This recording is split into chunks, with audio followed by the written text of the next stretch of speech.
Iya, Saya oke, punya betul. mahasiswa, alumnus kita ada yang seperti itu, Pak. Iya. Pulang ke desa, kemudian di desanya dia menjadi fasilitator di desa itu. Di desa, oke. Mereka sekarang mengembangkan salah satu penangkaran penyu Penyu. dan sudah dilirik oleh Iya, betul.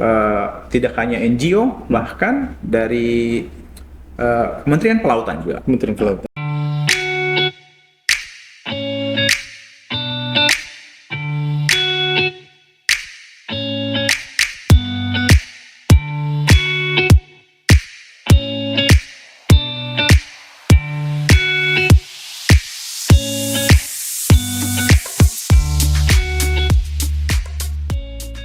Selamat sore Sobat PLC, bertemu lagi dengan kita sore ini ngobrol bareng PLC. Ngobrol bareng PLC, Pak, ya. Ngobrol bareng PLC. Oke. Oke, sore ini kita ada kedatangan tamu kita, Pak Septian. Pak Septian adalah Kaprodi D3 Prodi Ekowisata. Oke, sore Pak Septian, gimana kabar? Selamat sore, Pak. Puji Tuhan ya, saya sehat-sehat saja. Dari gini aja udah Biar agak lebih rapi. lebih rapi sedikit. Oke. Baik, Pak Septian, nanti kita akan bahas beberapa pokok nanti mengenai prodi Bapak. Kemudian mungkin untuk mengawali ini, Pak Septian kan jauh nih dari Medan. Ya datang Benar. ke Labuan Bajo. Kira-kira sampai tahu Politeknik El Bajo Komodo seperti apa? Mungkin bisa diceritakan sedikit. Waduh, ini agak panjang ini. Panjang, tapi, nggak Pak, apa-apa. ya. Kita singkat saja. Flashback ya. Flashback ya. Disingkat. Baik. Sedikit, ya. Mungkin, Jadi hmm, saya memang dari Sumatera, tribe saya Batak. Jadi kenapa saya sampai tiba di Indonesia Timur di Labuan Bajo ini? Labuan Bajo, ya. Berasal dari undangan teman saya yang dulu juga mengabdi dan jadi dosen di Politeknik di sini. Bajo, oke. Nah, jadi waktu itu saya selesai studi di Taiwan dan kebetulan saya Taiwan, waktu jauh itu juga ya? di Taiwan, Pak, di Ah, Taiwan. oke, siap. Jadi S2-nya di Taiwan. iya, S2, saya oke. S2 di Taiwan dan waktu itu adalah scholarship dari Kemendikbud. Dan salah satu requirement-nya waktu itu adalah kami setelah pulang dari sana harus menjadi dosen di vocational university. Vocational University. Nah, kebetulan karena saya belum punya home base, teman saya ajak, jadi saya searching waktu itu 2018, Labuan Bajo juga sudah mulai berkembang, mulai viral. Lirik, ya. Saya coba searching Labuan Bajo, kemudian saya lihat banyak muncul foto-foto alam yang sangat indah, Iya. kemudian pantai-pantai yang luar biasa. Wah, kayaknya cocok nih saya di sini. Iya. Kemudian saya memutuskan ke sini. Ya, saya melamar dulu deh pastinya. Melamar dulu, ya. Melamar, kemudian dipanggil oleh ibu ketua yayasan waktu itu, kemudian kita interview dan sebagainya, sampai akhirnya puji Tuhan saya diterima dan kemudian saya berangkat ke sini. Ke sini. 2018 ya. 2018 berarti Pak Septian termasuk pionir ya untuk atau angkatan pertama atau Saya sepertinya masuknya itu kalau angkatan 1,5 di jadinya, 1,5 Pak. ya? Nah, soalnya saya sudah di semester sudah berjalan waktu Oh, itu. semester sudah, Karena oke. yang angkatan pertama semester belum berjalan katanya, misalnya bapak-bapak yang lain, ada Pak Greg dan teman-teman yang lain itu. Nah, kalau saya ke sini sudah ada wujud kampusnya, maksudnya sudah ada bangunan, Sudah ada bangunan, sudah oke, ada mes waktu itu. Saya datang masih ingat sekali di bulan November. Bulan November. tahun 2018. 2018, November 2018 dan langsung libur tahun baru saya pulang juga. Libur tahun baru. Jadi saya kesini cuma beberapa bulan, Beberapa habis itu bulan saya kemudian pulang balik langsung. lagi. Iya. Seperti itu, Pak. Oke. Terus Pak Septian ketika masuk di PLC memang sudah ada prodi D3 Ekowisata atau prodi tersebut belum dibentuk? Oh iya ya. Mungkin bisa ceritakan sedikit. Kami termasuk prodi yang ada dari awal. Ada Jadi dari saya ingat awal, waktu itu ada 3 prodi di sini, yaitu D4 perhotelan Perhotelan, oke. dan D3. D3. Kemudian D3 hotel ya. ya, D3 hotel dan manajemen perhotelan, kemudian ekowisata. Ekowisata. D3 ekowisata. D3 Ekowisata. Dan kebetulan memang kenapa saya bisa sampai ke sini juga karena jurusan saya sesuai dengan ekowisata itu. Ekowisata. Iya, seperti itu. Oke, artinya sebelum Pak Septian, prodi ini sudah ada, kemudian sudah ada kaprodinya atau belum? Sudah ada waktu ya? itu. Oke. Jadi ketika saya kesini tuh saya menggantikan salah satu dosen yang berhalangan untuk melanjutkan masa kerjanya di sini. Nah, jadi saya menggantikan beliau dan sudah berjalan seperti biasa. Jadi kaprodinya waktu itu ada Pak Katik. Nah, saya masih ingat. Ya. Begitu Pak Septian masuk, beliau sudah tidak di sini. Sudah berjalan. Langsung menggantikan beliau sebagai kaprodi atau Tidak, saya waktu itu ke sini untuk mengampus salah satu mata kuliah saja. salah satu mata kuliah? Ya. Kemudian ada ya, tugas fungsional seperti yang lain. Nah, seperti itu. Biasa berarti Pak Septian ini sudah cukup lama dari 2018 sampai 2023, berarti sekitar berapa tahun? Hampir 5 tahun. Hampir 5 tahun. Hampir 5 ya? tahun saya sudah di sini. Hampir 5 tahun. Oke. PLC sendiri kan udah 5 tahun. Sudah 5 tahun. berarti. Nah, makanya saya tidak berani klaim tadi generasi pertama saya. Generasi pertama ya. Generasi 1,5. 1,5. Seperti itu. Oke.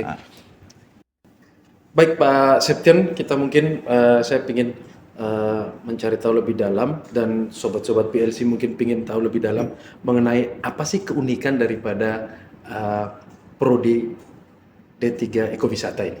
Program studi ekowisata ya. Ekowisata Nah, ya.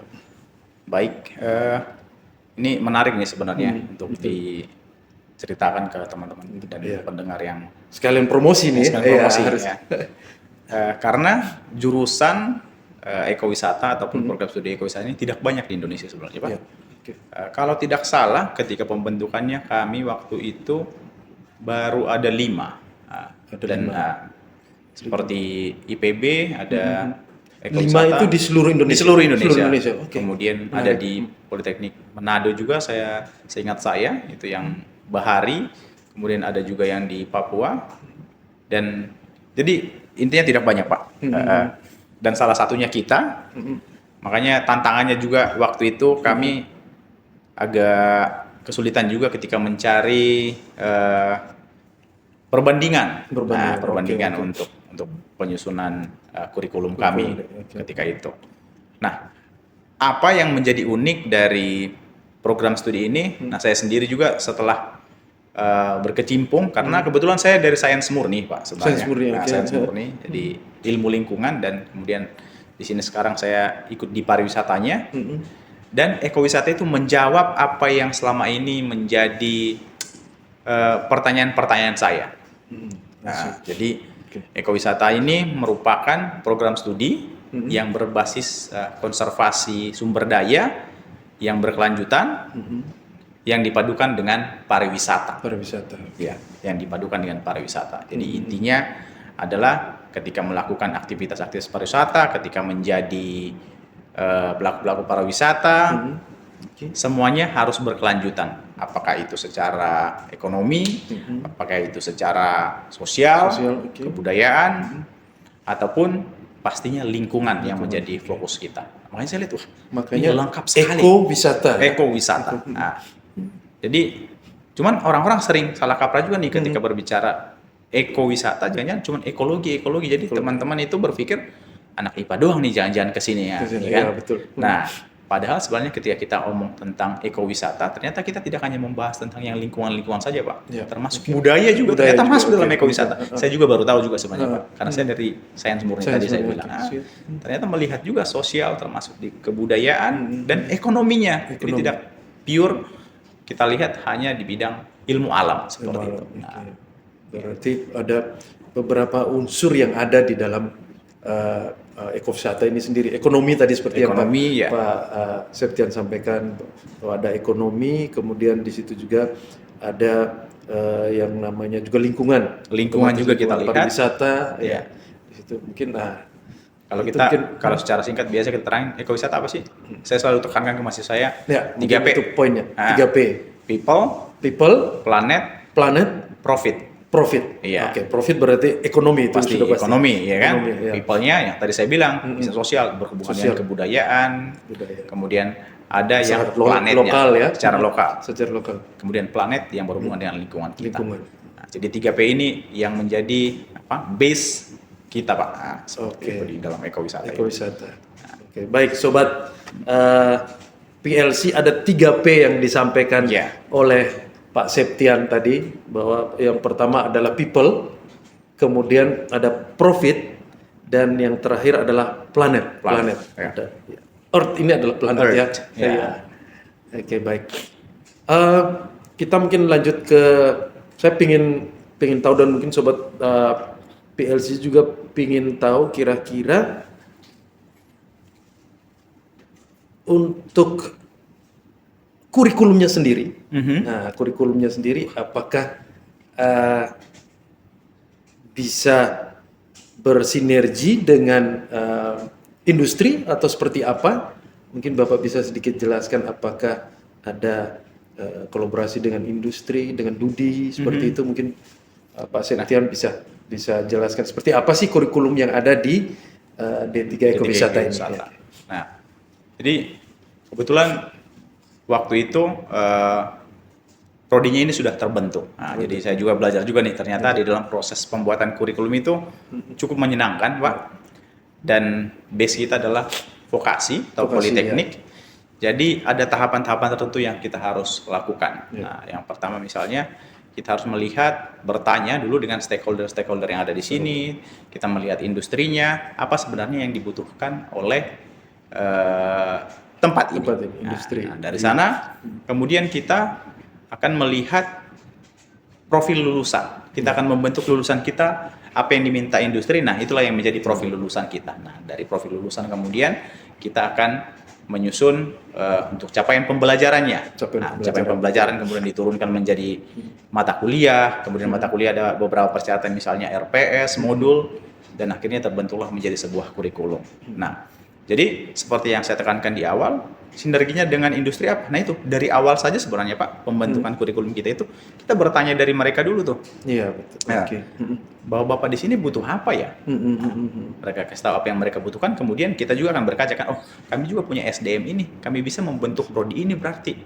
Nah, kemudian yang tadi seperti saya bilang, kita buat capaian pembelajaran, kemudian itu akan menjadi mata kuliah. Dari mata kuliah kita kemudian jadi RPS, dan akhirnya menjadi sebuah kurikulum. Nah, bahkan kita double check lagi nih Pak nih dengan industri nih. Sudah terbentuk kurikulum kita, kemudian kita undang lagi mereka untuk tanya nih, untuk validasi kurikulum kita. Validasi. Hampir setiap prodi, Ya, di semua kita prodi melakukan itu. Ya, Nah, kita validasi lagi dengan Betul. mereka. Sudah cocok belum ini? Nah, dan validasi ini juga tidak hanya sekali doang. Setelah misalnya berjalan beberapa, bahkan waktu, kita ya. setahun sudah bisa kita tanya lagi. Karena mereka akan menggunakan lulusan kita, terus mereka melihat kan dinilai misalnya, oh ternyata skill mereka Pak kayaknya masih agak kurang di sini. Iya, Nah, kurang di mana, masukan-masukan kurang di mana, itu ya. akan kita input lagi untuk nanti pengembangan kurikulum kita itu. Jadi ini sangat sesuai sebenarnya dengan apa yang menjadi programnya Menteri Pendidikan nih, yang MBKM nih Pak. MBKM, Nah, ya. jadi kita memang dari awal politeknik ini termasuk di kurikulum kami sudah melakukan MBKM itu sendiri Pak. Oke. Jadi sangat-sangat menarik sebenarnya. Oke. Dan itu kenapa saya tekankan sih ke teman-teman yang di luar yang pengen kuliah nih, anak-anak muda nih, Ya. vokasi Pak. Vokasi ya. Ya, vokasi itu satu. Dari vokasi sendiri itu otomatis kan kalau di prodi Bapak itu berapa persen prakteknya, berapa persen teorinya sendiri, mungkin itu biar sobat PLC bisa lebih tahu. Kita sudah memenuhi persyaratan kan minimalnya 60-40 perbandingan 60-40. Nah, Oke. di kurikulum ekowisata sendiri kami menghitung-hitung itu hampir 70 Pak. 68% kita 68%, bukan praktek kemudian teori. Jadi perbandingannya hampir 70-30 sebenarnya. Nah, jadi banyak praktek kita. Iya. Nah, Mungkin Pak Septian bisa sedikit kasih gambaran praktek-praktek apa saja sih yang sudah dilaksanakan di program studi Bapak. Mungkin itu yang buat teman-teman sobat PLC bisa lebih tertarik bahwa oh kita ada praktek ini sehingga antusias dari teman-teman sobat PLC ini bisa lebih ini menarik dapat juga nih ya. Pak nih. Ini menjawab pertanyaan kenapa unik juga nih Kenapa dengan unik, ya. program studi yang lain. Iya. Nah, jadi di program studi D3 Ekowisata, kita praktek itu menggunakan laboratorium pastinya Pak ya. Iya. Tapi laboratorium kita itu unik karena kita banyak menggunakan yang ada di luar. Nah, jadi sebagai contoh saya bilang ketika kita misalnya belajar tentang planet, maka iya. ada mata kuliah yang akan berhubungan dengan lingkungan, misalnya di laut, misalnya ekowisata laut, pesisir dan pulau-pulau kecil, maka kita akan banyak praktek dengan lautnya sendiri. Betul. Nah, dengan teman-teman yang ada di industri di Snorkeling, sana. diving itu termasuk. Snorkeling, diving, kemudian kita akan misalnya pemantauan koral. Pemantauan Nah, koral, jadi teman-teman misalnya mau melihat jenis-jenis terumbu karang yang ada di Labuan Bajo, Lamun, jenis-jenis ikan, yang mana nanti kan kalau mereka menjadi pemandu wisata, Betul. misalnya mereka harus bisa menginterpretasikan masing-masing dari hewan-hewan Hewan laut ini gitu ya, lah. Setidaknya istilahnya itu produk knowledge produk knowledge-nya, produk harus knowledge-nya harus mengerti dalam. ya. Nah, Ketika menjadi seorang pemandu, produk knowledge dengan alam tersebut dia memang harus menguasai. benar Oke, Pak. sepakat. Makanya memang di dalam pelaksanaan itu kita selalu itu selain ke lapangan tadi, kita memang mengundang teman-teman yang ada di industri itu juga langsung, kayak dosen industri. Nah, misalnya yang baru kami lakukan misalnya Pak, teman-teman ini kan ada salah satu mata kuliahnya itu renang dan selam dasar. Ya, kita tahu kan Labuan Bajo yang paling ditawarkan itu juga kan Betul. wisata Wisata bahari, bahari salah bahari. satunya. Nah, Datang ke Labuan Bajo kalau nggak menikmati wisata bahari, belum ke Labuan Bajo itu. Iya Pak, kurang jos dia. Kurang jos, Nah, oke. makanya Siap. teman-teman langsung itu kita minta tolong dengan teman-teman yang di P3KOM, Persatuan Penyelam Profesional Komodo. Kemudian teman-teman inilah yang Siap. melatih Teman-teman. ya mahasiswa-mahasiswa kita untuk pengenalan alat selam, misalnya menyelam seperti apa, termasuk juga fauna di laut. Seperti itu. Siap. Baik, Pak Septian, saya pikir tadi sangat menarik bagaimana praktek ya, snorkeling, diving, bagaimana Desa wisata juga, Pak. desa wisata. Jangan lupakan. Oke. Nah. Desa wisata. Desa wisata Sekarang kan juga. bagaimana Kementerian Pariwisata sangat fokus pada desa wisata, kemudian ada beberapa lagi ekonomi kreatif yang memang bisa dilakukan di desa wisata, saya pikir seperti itu. Mungkin kira-kira dari prodi Bapak sendiri untuk melihat peluang di desa wisata seperti apa? Nah, di situ juga makanya seperti saya bilang, bahkan kita juga meng-approach ya salah satu desa di sini menjadi laboratorium kita juga, laboratorium desa wisata. Jadi di mana Jadi prakteknya termasuk kita fokus anak-anak di sana. Kalau praktek mata kuliah misalnya CBT Community Based Tourism, kita ke sana ketika misalnya mereka belajar tentang interpretasi. Mereka di sana, mereka melatih juga produk-produk mereka juga jadinya ada, Pak. Iya. Jadi mata kuliah punya luaran ekonomi kreatif yang juga.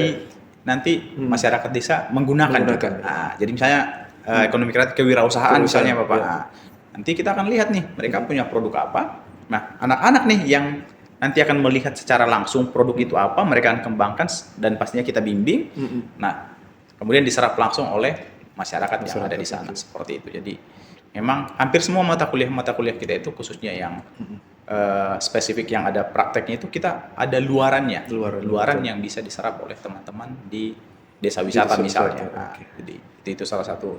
Dan juga saya lihat menurut saya sih di ekowisata juga bisa menciptakan entrepreneur ya. Karena kalau kita bilangnya ekopreneur, Pak. Ekopreneur. Ya, oke. Kita buat ekopreneur ya. Salah satu profil lulusan kita. Nah, dan itu ini juga saya bisa dengan bangga bilang salah satu prestasi kita juga, Pak. Jadi anak-anak kita pernah ikut lomba untuk kewirausahaan mahasiswa.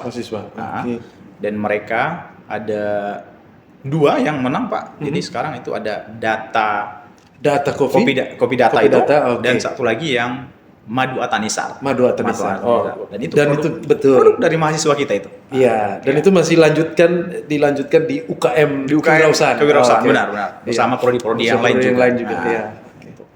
Itu salah satu luaran kita yang ekopreneur, membentuk anak-anak menjadi ekopreneur. Ya, seperti itu, Pak. Betul. Selain penyerapan di dunia industri juga memancing atau bisa menciptakan entrepreneur muda. Entrepreneur muda, Pak. Iya. Kan tidak semuanya teman-teman pengen menjadi employee ya. Mereka juga harus jadi pemilik usaha, pemilik usaha, pemilik bukan usaha. orang yang Bukan digaji, orang yang tapi digaji. saya juga ingin menggaji diri Benar, saya benar, sendiri benar. ya. Nah, kita memotivasi itu Memotivasi, ke ya. anak-anak. Oke. Melalui. Ya, menarik Pak Septian. Nah, melihat perkembangan Labuan Bajo, khususnya sekarang Labuan Bajo menjadi destinasi wisata super prioritas. Kira-kira dari D3 ekowisata, apa peluang yang ada di Labuan Bajo yang bisa dimanfaatkan ketika Labuan Bajo ini menjadi destinasi super prioritas? Jadi tamu-tamu yang datang itu, para wisata itu, mereka datang itu tidak hanya seperti mass tourism yang umum, Pak. Umum, ya. Nah, yang umum yang maksudnya datang rame-rame ke Labuan Bajo, foto-foto di laut, kemudian melihat matahari terbenam saja, hanya seperti itu. Nah, ketika kita omong tentang super prioritas ini, kemudian wisatawan-wisatawan premium ini, ada satu yang ditawarkan dari ekowisatanya, yaitu edukasi juga. Edukasi. Seperti itu, Pak. Nah, edukasi. Jadi makanya juga produk-produknya teman-teman nanti yang dari ekowisata, mahasiswa-mahasiswa kita ini akan berbeda dengan pelaku-pelaku pariwisata yang biasa, yang umum gitu. Nah, karena mereka menawarkan tadi sustainability itu berdasarkan edukasi juga. Nah, jadi menurut saya itu menjadi sebuah kekuatan dari lulusan-lulusan dari program studi ekowisatanya. Nah, jadi ada education. Nah, satu yang menarik Pak Septian, bagaimana kira-kira lulusan kita itu bisa bersaing di dunia industri. Nah, itu menarik. Kan ada juga seperti tadi saya bicara dengan prodi teknologi informasi, bahwa bagaimana ada orang-orang yang belajar otodidak. Kemudian kita di sini kan lembaga, sekolah vokasi. Kira-kira apa yang membuat kita lebih kuat dibandingkan dengan yang belajar di luar, misalnya? Contoh seperti itu. Oke. Menarik. Nah, jadi memang tadi dari awal saya bilang kita juga mulai dari mata kuliah saja, sebenarnya kita sudah banyak praktek. Yang mana berarti kita memang yang paling kita poles adalah skillnya teman-teman mahasiswa ini. Ya.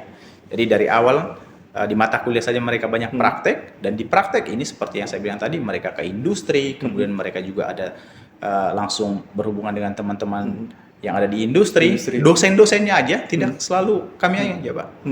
Kami juga mengundang teman-teman yang dari industri. Nah, dosen di industri. Menarik. Bahwa kita PLC, nah itu mungkin sobat-sobat PLC bahwa hampir semua prodi semua prodi kita terbuka, dan kita sering mengundang dosen-dosen industri, ya. Benar. Teman-teman pelaku industri datang untuk memberikan kuliah dan memberikan share mahasiswa, sehingga kekuatan vokasi itu lebih padat lagi, ya. Lebih padat lagi, Pak.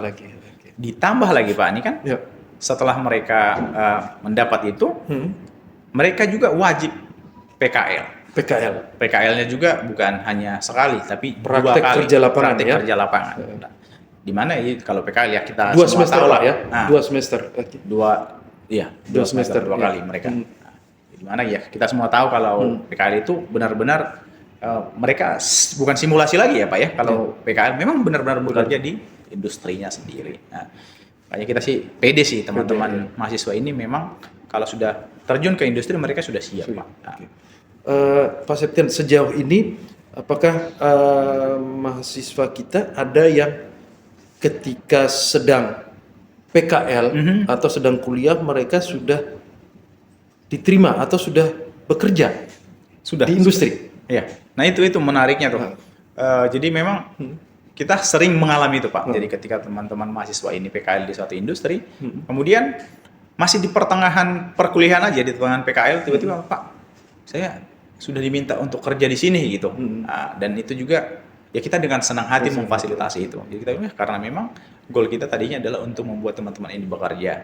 Nah, itu satu lagi nih, apalagi dengan kurikulum Merdeka Belajar ini, kita juga memberikan penyesuaian atau kemudahan ke teman-teman di mahasiswa misalnya ketika mereka sudah bekerja, tanggung jawab mereka sebagai mahasiswa nanti akan bisa kita simulasikan lah, bukan disimulasikan apa namanya Pak? Disinkronkan. Disinkronkan. Nah, jadi dosen-dosen misalnya memberikan tanggung jawabnya kepada mahasiswa tersebut di luar jam perkuliahan. Jadi mahasiswanya tidak harus kita paksa lagi balik ke kampus. Cukup misalnya mahasiswanya dengan dosen yang bersangkutan di mata kuliah yang bersangkutan, misalnya diberikan tugas atau mungkin diuji, karena siapa tahu memang ketika dia praktek itu pun, ketika dia kerja itu sudah sejalan dengan apa yang ada di mata kuliah Pak. Jadi kita bisa sinkronkan itu. Nah, itu juga jadi apa ya? Kemudahan sih itu. Kemudahan.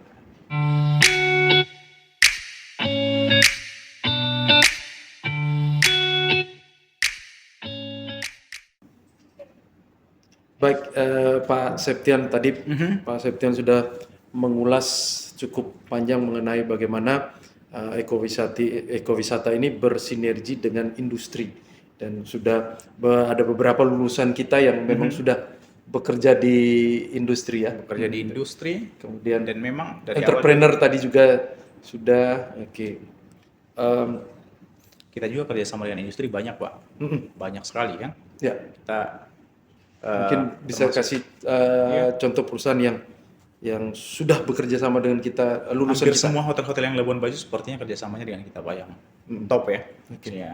Kemudian NGO juga kita ada beberapa, Pemda juga kita kerjasama dengan mereka. Untuk lulusan kita sendiri yang sudah bekerja di industri itu mungkin ada berapa industri Pak? Mungkin bisa disebutkan. Saya lihat ada yang punya perusahaan sendiri, tour and travel sendiri, juga pemandu mereka guide, ada. salah satu pemandu guide terbaik juga di Labuan Bajo ya. Nah, kemudian di dive center juga mereka ada. Dive center, oke. Bahkan ini yang Nah, itu cukup yang saya perlu banggakan juga. Perlu kita sampaikan ke Sobat PLC bahwa lulusan D3 Ekowisata ada yang juga bekerja di dive perusahaan dive ya. Dive. Ya. Terus kemudian Dive operator. dive operator. Di hotel-hotel juga Hotel-hotel sebenarnya juga. kemungkinan. Kemudian NGO juga ada. LSM lokal di sini. Kemudian LSM nasional malah ya. LSM nasional. Kemudian Entrepreneur bisa pulang ke kampungnya membuat desa wisata, membangun desa wisata, Homestay. jadi pioner. Iya. Saya punya Homestay, mahasiswa, betul. alumnus kita ada yang seperti itu Pak. Iya. Pulang ke desa, kemudian di desanya dia menjadi fasilitator di desa itu. Di desa. Oke. Mereka sekarang mengembangkan salah satu penangkaran penyu dan sudah dilirik oleh tidak hanya NGO, bahkan dari Kementerian Kelautan juga. Kementerian Kelautan. Sekarang sudah ada di salah satu desa. Saya sangat bangga mengatakan Fadil. Oke, Fadil. Ya, Oke. salah satu mahasiswa saya. Saya cukup bangga dengan beliau. Siap. Baik, Pak Septian, mungkin Bapak bisa menghimbau adik-adik kita yang SMA, SMK yang berada di Labuan Bajo, Manggarai Barat, dan Flores pada umumnya untuk datang kuliah di Politeknik El Bajo, nggak perlu ke jauh-jauh ya. Dan kemudian bagaimana mereka memilih D3 Ekowisata sebagai tempat mereka kuliah. Ini menarik sekali nih Pak Paul nih. Ya. Jadi saya sebenarnya selalu nih, saya ketika kemana-mana, saya selalu tekankan ke teman-teman, termasuk ke mahasiswa juga, bahwa sebenarnya mereka harus melihat kesempatan perkembangan pariwisata di Labuan Bajo. Tadi kita sudah, saya masih ingat banget Pak Paul bilang super premium, pengembangan pariwisata yang sangat-sangat masif di Labuan Bajo, dan ini adalah sebuah kesempatan. Hotel-hotel sekarang, banyak sekali. Saya 2018 datang ke sini, hotel sudah ada beberapa, tapi tidak begitu banyak. Sekarang bahkan bukan yang hotel bintang lagi katanya Pak, yang internasional hotel chain juga sudah ada di sini gitu loh. Nah, jadi teman-teman siswa-siswa SMK ini nanti kalau misalnya mereka tidak upgrade ketika mereka bekerja di industri yang ini, kan mereka kan masuk di staff ya Pak, level staff, rank and file biasanya ya. Nah, jadi mereka memang harus kuliah gitu loh Pak, harus kuliah. Tapi kenapa jauh-jauh? Nah, biasanya mereka, saya juga bingung juga ini. Kenapa harus keluar ke Bali, Jogja, dengan berharap apakah universitas di sana lebih baik? Menurut saya tidak juga Pak. Nah, karena kita di sini punya kampus yang vokasional, kemudian fasilitasnya juga mendukung. Tenaga pengajar yang Tenaga comfortable, pengajarnya ya. juga banyak lulusannya nggak main-main juga. Ada Iya. yang dari luar negeri, Betul. universitas ternama Ternama, juga, iya. praktisi Praktisi, juga. iya. Jadi saya sangat menyarankan sih, terlebih bagi teman-teman yang pengen bekerja cepat juga, Pak. Ya kan? Betul. Karena disiapkan untuk langsung bekerja. bekerja. Iya. Nah, bahkan sambil kuliah mereka bisa sambil bekerja. bekerja. Betul. Nah, jadi nggak ada alasan sebenarnya untuk teman-teman di luar sana setelah lulus saya mau kemana galau. Udah langsung Ke ke sini. aja, kampus Iya, Poltek dekat. Betul. Dan salah satunya ya di ekowisata pastinya, Ekowisata, Pak. iya. Pengembangan desa wisata juga kita bisa lihat di sini Pengembangan. banyak sekali. Entrepreneur juga, Kemudian ekopreneur kita ngomong. Ekopreneur, ya. Ekopreneur, kemudian yang seperti yang tadi saya bilang, dive operator Dive banyak. operator. Hotel-hotel juga banyak juga yang jurusan ekowisatanya bisa dipakai di sana Dipakai, sebenarnya, iya. Pak. Karena kan mereka juga butuh misalnya pemandu, bahkan ada beberapa hotel-hotel yang punya departemen yang tentang keberlanjutannya juga. Berlanjutan, iya. Sustainability. Sustainability-nya juga. Nah, itu juga bisa teman-teman yang di ekowisata akan kerja di sana. Jadi harus sih, Pak, harus. Dan jangan takutlah dengan apa ya dibilang dengan persaingan. Tapi kan kampus baru, Iya. enggak menutup kemungkinan. Yang penting adalah ketika mereka sudah di sini, mereka berusaha, mereka bekerja, Iya. kemudian PKL itu tadi sangat menolong, kemudian industri kerjasama industri yang kerjasama dengan industri itu menurut saya sudah jadi modal yang besar. kemungkinan mempermudah Iya. kemungkinan untuk mereka. Karena balik lagi ketika mereka keluar, mereka pengen ke sini, kesempatannya mungkin akan lebih kecil ya. Iya. Karena di sini sudah engage dengan mereka, engage dengan mereka. iya. Gitu loh. Kita sudah Betul. mintanya apa yang kalian butuhkan, kita akan bentuk mahasiswanya seperti itu. Iya. Jadi- Sudah dipersiapkan. Jalurnya sudah jelas nih. Kita langsung minta cetakannya dengan ini Iya. sudah berarti, Pak ya. Betul. Cetakannya seperti apa? Oke. Ah. Kita buat seperti itu, kita kasih ke mereka. Daripada mereka di luar, Iya. di luar kita mungkin mereka minta cetakannya tapi cetakannya tidak sepresisi yang kita buat, Pak. Sepresisi. Mungkin seperti itu. Siap, baik. Ya. Oke, terima kasih Pak Septian. Panjang lebar kita bicara tentang D3 Ekowisata. Kemudian kita mengajak teman-teman kaula muda, terlebih lulusan SMA SMK yang berada di Labuan Bajo, kemudian Manggarai Barat dan Flores NTT, datang bergabung dan kuliah di Politeknik El Bajo. Kalau yang tertarik dengan ekowisata silakan datang memilih ekowisata. Baik, saya Paul Haniwadi dan Pak Septian, kami pamit. Terima kasih.